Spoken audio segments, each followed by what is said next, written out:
What's the craziest frickin' thing you have ever witnessed IRL with your own 2 eyes?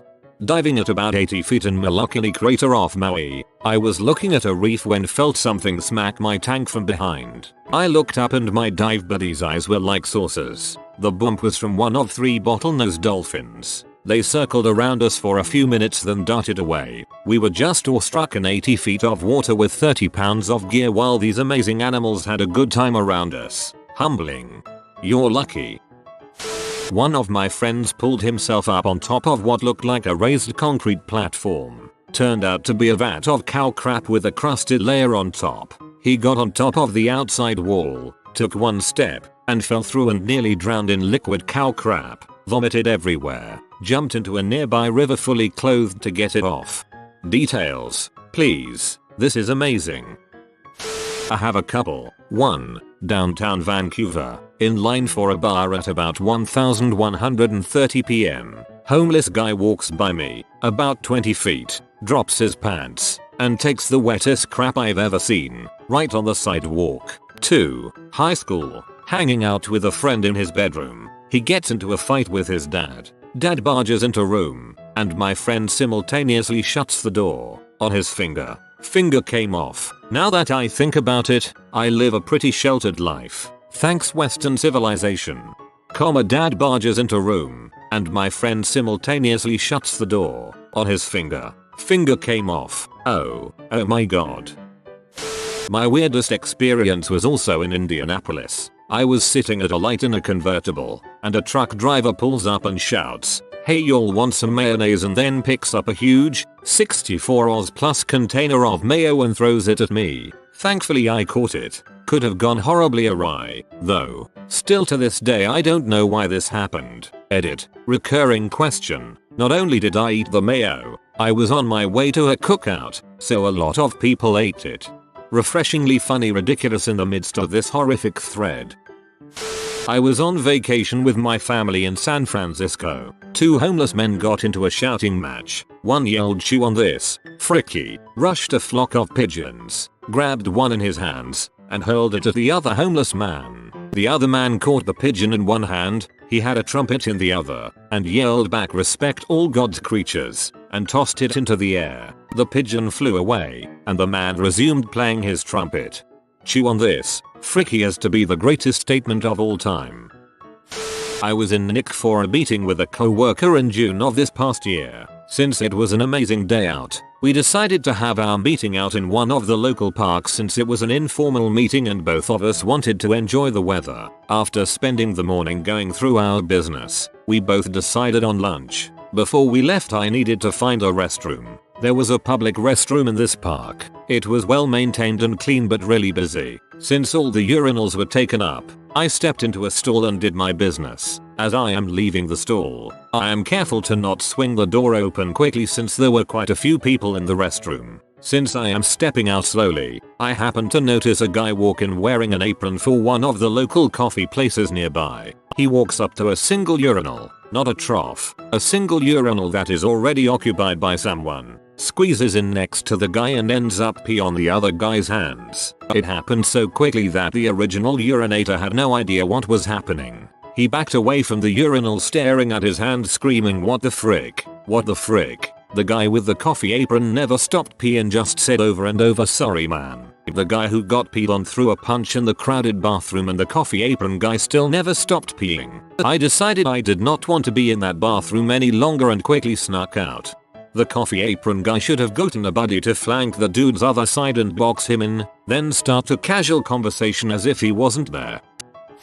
Driving through Cleveland I saw a naked fat homeless man rolling around on the sidewalk as some super skinny woman with just pants and a durag, SP, no shirt or bra, was screaming at him and kicking him as he rolled down the street. That was the mayor, for your information. I was riding with my sister, and she glanced at the rear view mirror and said, "Oh my god." I glanced back and saw a truck flipping end over end. Not rolling sideways, flipping end over end. My brother-in-law and I ran back to help, leaving my sister and nephew a ways off because we knew it was going to be gruesome. The driver, a teenage girl, crawled out and stood up, without a scratch. Apparently she pulled into the other lane to pass. but there were cars coming before she could make it back in, so she swerved off onto the shoulder and started flipping. When I was 18, I watched my father die on a random driveway as I gave him CPR. He had a heart attack while on a walk with my mother and she ran inside a house and called 911 and me. I was an EMT, off duty at home at the time and showed up at the same time as emergency services. When I got on scene, I started doing chest compressions as a firefighter used an ambu bag on him for air. I clearly remember every second of the incident and I can and have written it out many times in an effort to deal with it and get it out of my head. I used to have horrible nightmares and I couldn't get the thought of my father's vomit-covered dead face out of my mind for a good 2 years. After a few minutes of CPR, a defibrillator showed up and they shocked my dad once. He regained a sinus rhythm for a moment and then flatlined again. We put him in an ambulance and sent him to the hospital. He was declared DOA. I remember my mother softly holding back tears and asking if everything was going to be okay. I was 18 and didn't know what to say, so I said, "Nobody is dead till a doctor says they're dead." She told me to go home and call our family to let them know what happened. When I got home, I cried my eyes out and then got ready to call my dad's mom, sister, and brother, my brother, sister and my mom's mother. Before I could muster the strength to call, my mother called from the hospital to say the doctors had declared him dead. I then had to tell my grandmother that her son was dead and his brother and sister their brother was dead. I had to tell my siblings that our father was dead. It was fricked up. I hate thinking about it and I wouldn't wish it on my worst enemy. I feel a little numb writing it out here. It brings back crazy flashes of images I don't ever want in my head again. Me and 2 friends decided to go to the local 24 hours grocery store. Friend A happened to have the gorilla suit, used for fricking with other people in public, in his trunk. Friend B decides that we will buy our fricking pizzas dressed as a gorilla. He dons the suit and we go into the store. It is 3 am. The store is mostly empty, and we laugh as several employees give us odd looks or chuckle at the spectacle. As we walk by one aisle, I look over and see a giant yellow chicken staring back. 2 different groups of people, without any planning beforehand, managed to dress up as animals, go to the same store at the same hour. 3 am. Gorilla and chicken stare at each other intensely and prepare to fight, but everybody was too busy thinking, "Holy fricking what the frick." The employees all presumably assumed we had gathered together before entering the store, but to this day, I can't help but imagine the laws of ludicrousness set that moment to be the most important night of our lives. Unfortunately, we got scared and ran from the store with our frozen pizzas in snow, trying to forget the unbelievable coincidence that we had just witnessed. Pizza wasn't that great either. Animal gang war. Holy crap. I've seen numerous accidents, knife fights, you name it, but Mother Nature kicked all their butts this year. We were down in Baja at a beach called Los Cerritos. I was in knee-deep water with my daughter when someone yelled, "Whale." Usually this means someone spotted a spout or something, so I'm thinking no big deal. Well, a second or 2 later someone else yelled, so I looked up and there they were, a huge gathering of humpback whales, breaching, dancing, tail wagging. I've seen this before, but never in these numbers. Then, instead of watching the show slowly swim away, they stayed. Those whales stayed in that same spot playing for well over 20 minutes. It was the most incredible thing I've ever witnessed, and I've been around. When I was about 13, we had a ritual during the summer where we would hang out at my buddy's house and alternate between hanging on his front porch and playing Super Mario in his second floor bedroom. One day we were doing the same old on the porch and decided to go in and fire up the Nintendo. Good decision. After about 10 minutes we heard a tremendous crash from the 4-corner stop out front and the whole house shook. Being closest to the window, I looked out and saw a huge old Monte Carlo flying through the air into his yard. I yelled accident and was the first to run down to see what was going on. I got to the front door and opened it to be greeted by a Ford Escort on the porch, crunched up like an accordion, with a middle-aged man inside covered in blood with his hand extended toward me moaning in agony. It was awful. We spent the next 4 hours trying to stop the bleeding with bedsheets and watched as paramedics tried in vain to get him out with the jaws of life until they finally lost him. I can still picture his face to this day. Poor guy. Edit. Grammar. Whoa. I'm sorry you had to go through something like that. I live in Philadelphia and I was walking up Broad St., one of the main thoroughfares in the city. All of a sudden I hear sirens, which isn't that unusual, and I see a cop racing down the street, which also isn't that unusual, but then I see a Jeep, oblivious to this cop, start to cross Broad. At about this time I got the "oh frick, this is going to end horrendously" face and stop to watch. Well, the Jeep gets about halfway across the street when the cop, who is doing at least 65-70, broadsides the Jeep, goes airborne, and flips end over end twice and then lands upside down. While the cop is flipping over, the Jeep is doing a barrel roll, also airborne, but underneath the cop. And this is where it reaches the point of frick to death insanity. After the cop lands, the Jeep fricking lands on top of the cop, and it's like one giant pile of twisted metal, broken glass, and shredded rubber. A few seconds later, all of the other cops, who were racing to the same crime scene as the first, come barreling down Broad. They all screech to a halt, jump out of their cars with their guns drawn as if the driver of the Jeep was some mastermind terrorist bent on murdering the Philadelphia police force. I like to imagine that when you say cop you don't mean cop car, but an actual police officer. I'm picturing some sort of superhuman man running at 70 miles per hour and T-boning a Jeep with the force of a train. A few years ago I was in Boston visiting some friends and went outside to smoke a cigarette. I'm standing on the sidewalk, enjoying the autumn chill, and two cars screeched to a halt in front of me. Neither moved for a minute and so I didn't think anything of it, just odd. Then, from seemingly out of nowhere, two cops come running at the cars with their guns drawn. The cops were screaming, "Mother, let me see your hands. Don't move, you frick." All kinds of deliciously profane things to shout in the middle of the day in the middle of a city. They slapped the hood of the first car and yelled at the driver to take off and then stood on opposite sides of the rear car, their guns aimed through the windows and still screaming. A few moments later about 10 cop cars pull up, lights and sirens, and cops start piling out with their guns drawn. A couple with shotguns that they racked and then leveled at the car. I was about 20 feet away but none of them seemed to even notice. I wasn't told to back away or anything. As this is happening, a small crowd began to gather.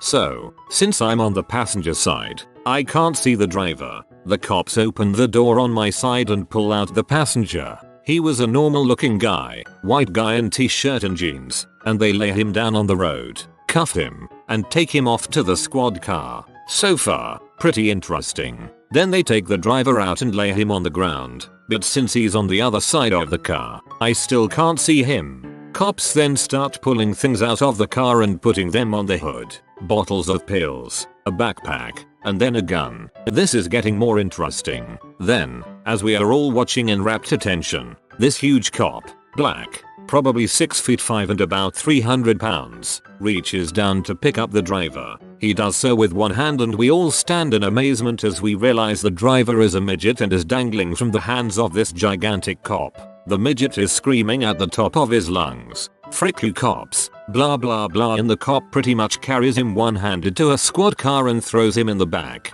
When the cruiser takes off there was a moment of silence and then everyone, probably 30 bystanders, a dozen cops, everyone starts laughing hysterically at the same time. I called every single person I knew, just so that I would not be accused of making it up. It was hands down the funniest thing I have seen. So many of these stories start when a person goes outside for a cigarette. I need to start smoking.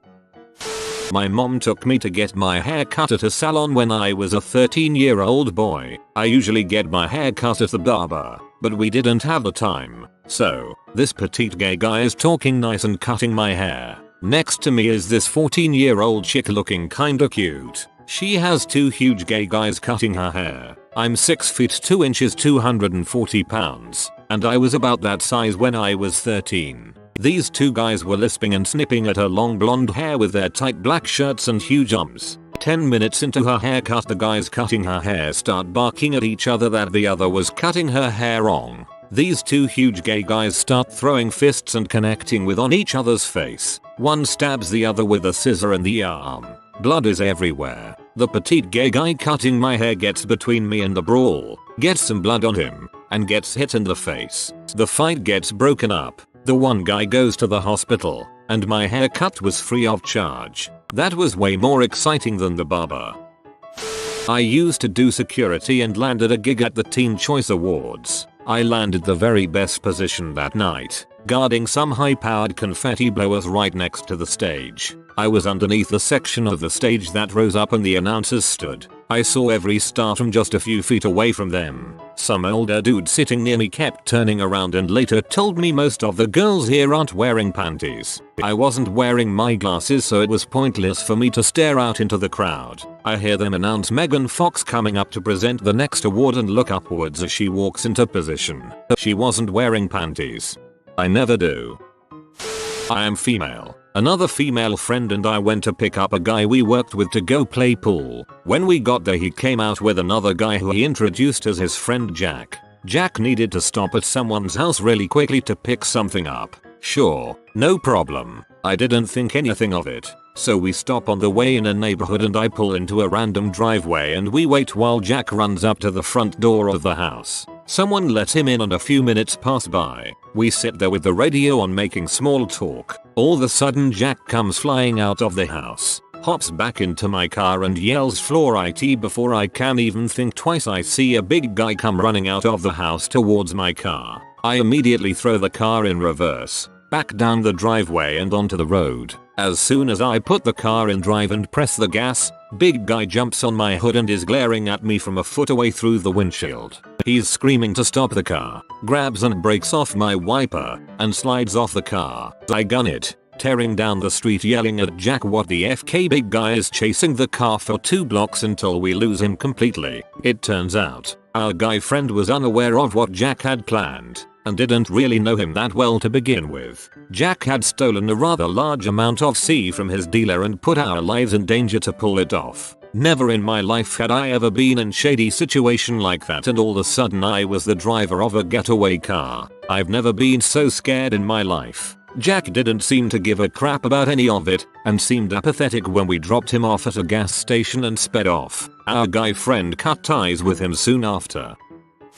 I know this will probably get sent to the bottom and one person will read it, but what the heck. When I was in Iraq, we were on patrol in this city in northern-ish part of Iraq. We were ordered to get out and go on foot to secure some buildings. I got caught up talking to our sergeant. I am not sure how much time went by, but out of nowhere, I hear this terrific blast. Someone had tripped an IED device, or it was remotely detonated. I turned around and see bodies falling all around. Everything seemed like it went in slow motion. If you can remember in A Saving Private Ryan, when Tom Hanks storms the beach, and his ears are ringing and he can't hear anything, that's what it felt like. 4 of my fellow Marines were laying on the ground crying in pain. Yes, Marines cry. One guy had his leg blown off. So much blood, so much screaming and yelling. I saw so much awful stuff over there. I never even told my parents' friends about this story. It sickens me.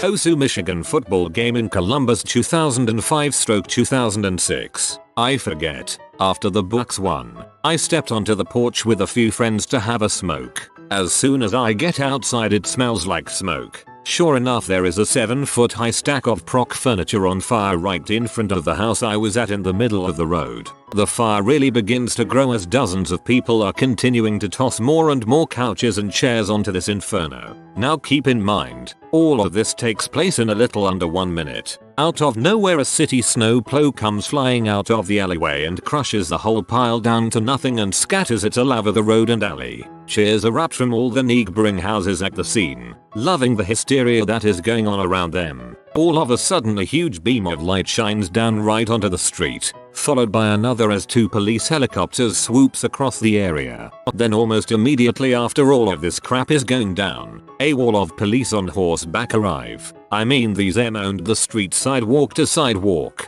batons in hand, just swatting at anyone stupid enough to get in their way. They marched right down the street and dispersed the area in less than 1 minute. No one was injured. Best thing I've ever seen. Dispersed is an awesome misspelling.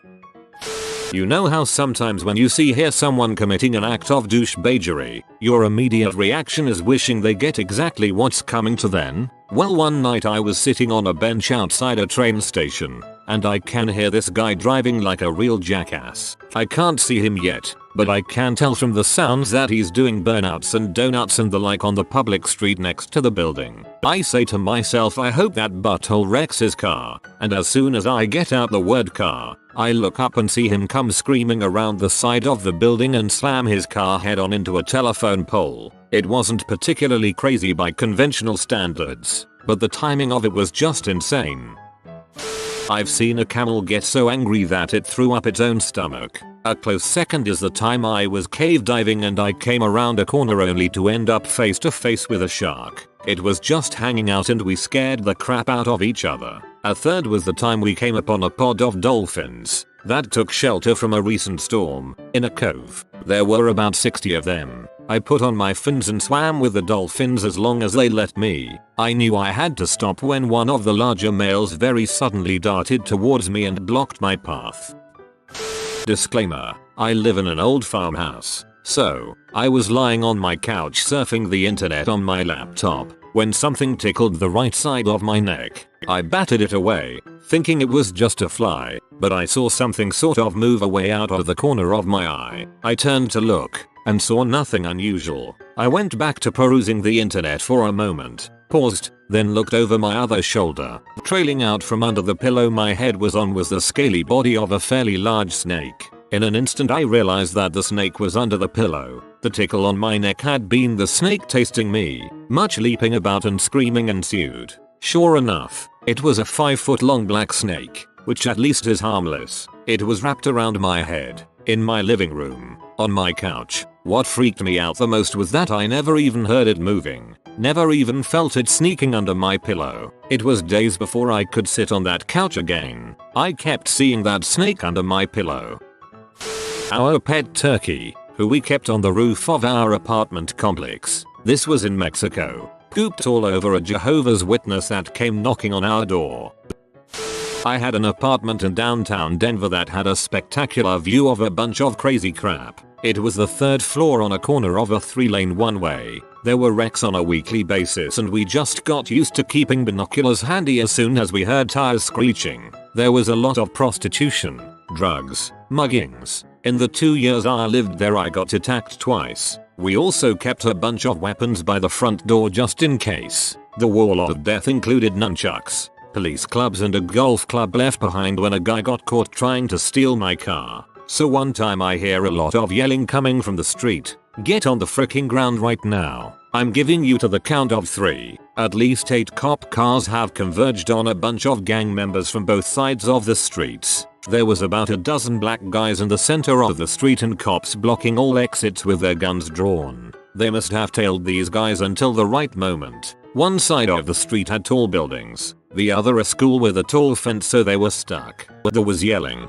Most of the gang had their hands up and looked like they were giving up. Then one of them ran. A fat slow moving one too. This was the mid-90s and I don't think tasers were common then. A bunch of SWAT type cops tackled him and beat the crap out of him. They were wailing on him with sticks from all sides. Several of the SWAT guys stayed on him after that. I could see his head lifting up off the ground a few times with the binoculars, so I knew he was still alive. His friends went right to the ground after that. I saw them all get cuffed and they stayed on the ground. The officers would go one at a time and search them. Everything got put into baggies and the hood and trunk of a car. The street was blocked off for almost 2 hours. The one that ran was hauled away in an ambulance. The rest were taken away individually in police cars. You want to know when something really big has gone down? The police keep high-fiving each other during the bust.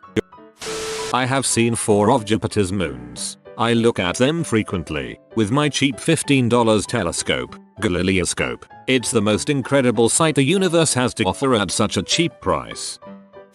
I witnessed a guy on a sport bike approach an intersection with a red light. As he got close, the light turned green and he gunned it through the intersection, probably peaking at about 50 miles per hour in a 30 mile per hour zone. Only problem was a truck decided to run the red light and the biker T-boned the truck right in front of the rear axle. The bike stopped immediately and the rider went airborne. He traveled about 20-30 feet in the air before hitting the ground and tumbling another 15-20 feet. The only piece of gear he was wearing was a helmet, but it didn't save him. When he hit the truck, his helmet was ejected from his head and he landed headfirst from his flight. According to the paramedics, the rider died on impact with the ground. It was a very gruesome sight, and because of it I always check for cross traffic when approaching a light like the biker did. Hitting an intersection at a high speed just as your light turns green is not a smart idea, but the guy in the truck should not have run the light either. The worst part was that I saw the whole thing coming. From the biker coming up from behind me to the guy running the light, and there was nothing I could do to warn the guy on the bike. An excessive amount of people in my town whine about how the city is moving to roundabouts at appropriate intersections, namely at highway underpasses. In addition to 30% more efficiency in moving traffic, they reduce fatal accidents by 90%. Love it. I was awakened one morning by the sound of a number of low-flying airplanes over my home. I looked outside and saw a bunch of planes overhead and people running and yelling all over the place. I went outside and some other kids yelled at me to follow them. We climbed the fire escape to the roof of the tallest building in our neighborhood, where we saw the planes flying over Pearl Harbor and seeing Pearl in flames. Then a loud explosion rocked our neighborhood when the guns from Pearl Harbor firing at the planes struck a building in the next block. The 7th of December, 1941. 60 years later, I heard a loud explosion outside my office window in Pentagon City, Virginia. Looked out the window and saw the Pentagon in flames. You need to move to the middle of nowhere. About 10 years ago I worked in downtown Albany, NY. I was out having a cigarette at about 8 AM on a spring sun morning. I'm just all looking around, enjoying the quiet of a weekend morning in this pseudo city. All of a sudden my left eye detects movement and I turned my head just into to see an attorney complete his 30-story journey to the sidewalk. I mean splat, and, only about 10 feet away from me, I was horror struck. Ran in and called the police and didn't even go back outside until after they left. I do remember peeking out of the front window just to see what was going on. I saw something that forever changed me. A firefighter was washing the guts of the former attorney down the sewage drain, and when he got to a piece of the skull that would not fit, he walked over and kicked it in. He kicked part of former Mr. Attorney's skull down the sewer. My realization that morning: we are all just disposable. Hardly any one person is truly important at all. So the only true reward in life is to surround yourself with people who care about you, cause everyone else will kick your skull down the fricking drain. Coincidental side note: I am now married to an attorney. We were dating at the time when this actually happened. It almost put her off law school, but we figured the guy was just some poor soul. Palmed ahead. I only have one eye and a fake eye. I may not be able to participate. Well, the craziest thing that you saw with two eyes probably caused you to have one eye. When I was about 9, I convinced my mom to take me to Blockbuster to rent a movie on a Friday afternoon. She opened the front door of the house. We both stepped outside, and an FBI agent taking cover behind the tree in our front yard told us curtly that everything was going to be okay, but we should go back inside. Turned out a guy living at the other end of the street pulled a gun on a kid playing in his front yard, took 2 shots and missed both before the kid got to his house. It wasn't the FBI. When in Michigan when I was little, we saw a lightning storm at night on the beach. The whole sky was lit up, and the lightning was practically continuous for minutes on end. There was no wind, only the greatest fireworks display I have ever seen. Yep, that's what happens up here in Michigan. That, and winters that stop for a day or two before coming back in full force.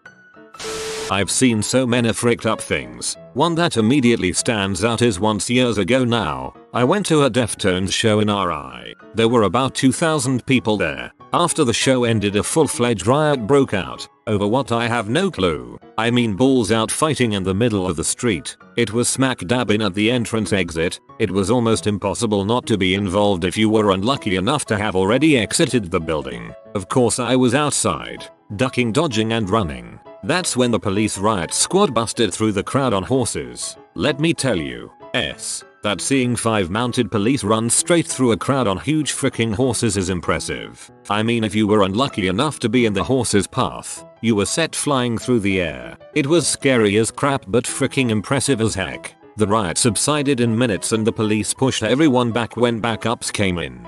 I'd be that Peter if I had to see the Deftones.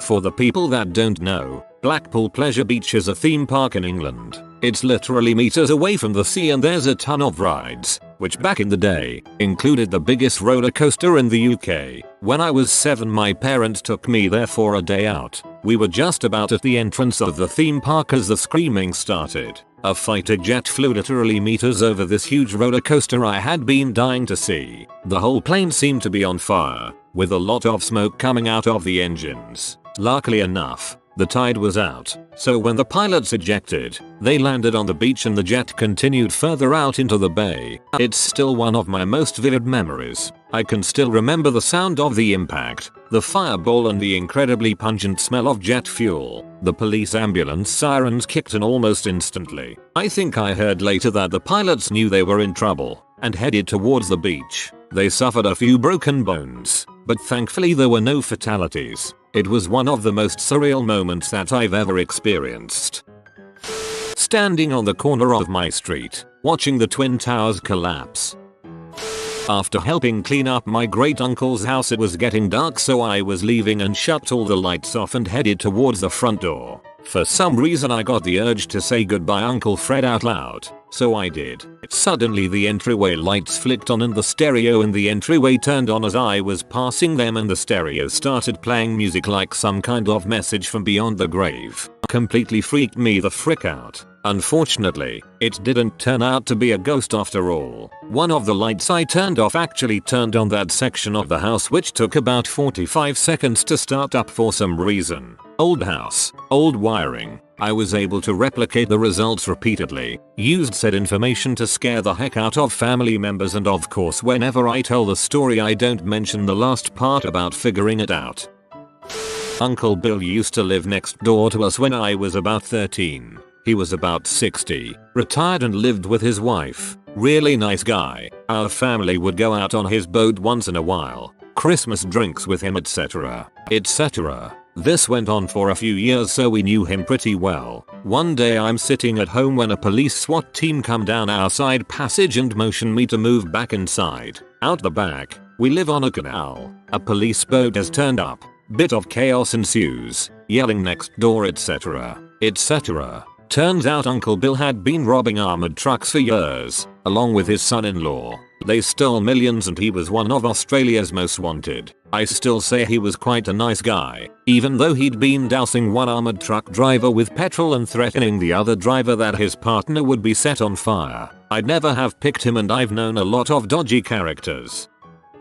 In 2001 I was almost blown up by an IRA car bomb. The back of the boat trunk exploded open and loads of smoke started pouring out. It turned out only the detonator went off, and the 88 pounds of high explosives remained intact. If it wasn't for poor Irish workmanship, I wouldn't be here today. I can link to some news reports if anyone is interested. You've been visited by a dog. It's a regular dog, but he's a good boy. If you comment pet pet pet, he'll let you pet him.